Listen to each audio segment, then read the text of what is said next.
Hello, so today I'm going to show you guys how to copy a transcript. So when you record in Loom, it will automatically give you a transcript here, and you can download the captions, which is great, which is the transcript. But you can also simply copy it. So you can click copy. It'll take all of your transcript as well as the timestamps. And this is useful for many things, but I'm going to show you just how to take it and plop it into Notion. So you just open up a new Notion page. You can do Cmd+V or Ctrl+V if you are on a PC, and it will bring it all in with the timestamps, which is really, really nice. This is especially useful if you want to put this into, let's say, a YouTube chapter, or if you want to put in captions for timestamps. You can do that two ways. You can do it by doing this, but you can also simply download the caption file. So both options are really handy. Here's an example really quick on a video I made about creating a free printable in Canva, or creating a printable in Canva for free. So this is once you've already uploaded it. It will give you an option to put in the subtitles or captions when you are going through the steps to upload. But once you've already uploaded, here's a way for you to add it.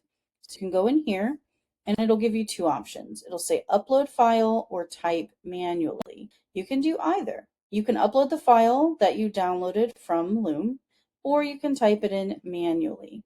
Now it's going to put this option here, but you can go edit as text, and then you can do your copy and paste, or you can paste it and it will come in here. It will show you when you click edit timings, it'll let you know that it's syncing the captions to the timeline.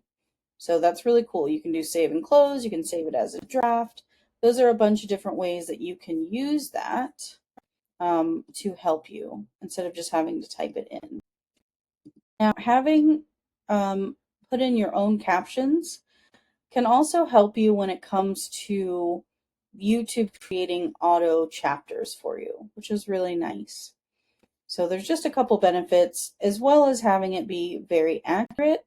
As long as your actual transcription is accurate, then it's going to allow YouTube's the YouTube video to be much more accurate than just relying on YouTube's automated captions. So there's just some things to think about, especially if you're trying to put multiple languages, different things like that. You can go in and do that as well.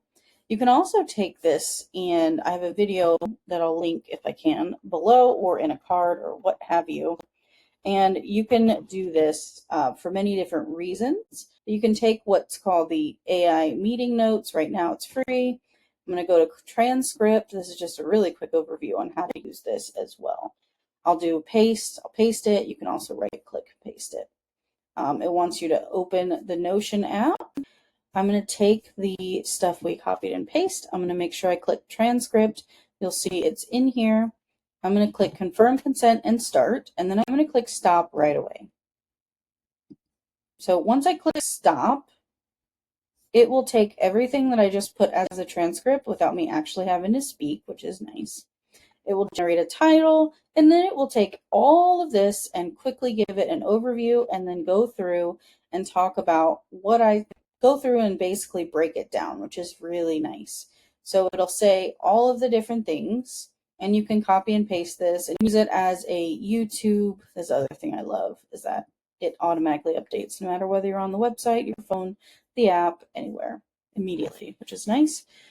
You can use this for a YouTube description. You can use it for a table of contents for your blog post, but you could also make this if you want to. You could put it in ChatGPT and have it remove all of the timestamps if you really wanted to. You could put it in as a blog post. You can, if it's a video, obviously it's going to have transcript. You can take that, plop the video into the blog post, plop this into the blog post, and have this either at the beginning or use it as a table of contents, whatever you want. You can also take this, and let's say this was a video, you took the audio from the video, you split it and made that into a podcast. You can then take this and make this an accompaniment or whatever. So you can put it maybe in the details, and that way they can read it if they want. You put this in an email. You can take bits and bobs of it for an email, so on and so forth. You can take parts of it and put it in a social media post, whatever you want to do. But it's very neat, and it's a really handy way to repurpose and reuse content.